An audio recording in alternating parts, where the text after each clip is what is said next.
بریتیە لە حلم و بەجێیی لە ڕەفتار و لە کردار و لە قسە و لە گوتاردا.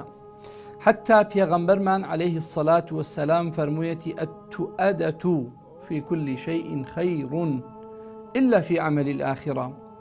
لەسەرخۆیی لە بڕیارداندا هێمنایەتی و بەجێیی لە کرداردا لە هەموو کاروبارێکیدا پێویستە خۆنەگن خاندن و بەجێیی و خێراهاتنە دەست تەنها کردەوەکانی دوا ڕۆژ پێویستە ئینسان چست و چالاک بێت، بەدەستەوە بێت، بەڵام لە سەرخۆیی و هێمنایەتی و هودوء و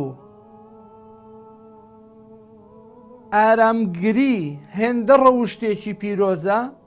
پێغەمبەری خوا صلی الله عليه وسلم دەفەرمێ لە هەموو شتێکدا هەر خێر و چاکەیە.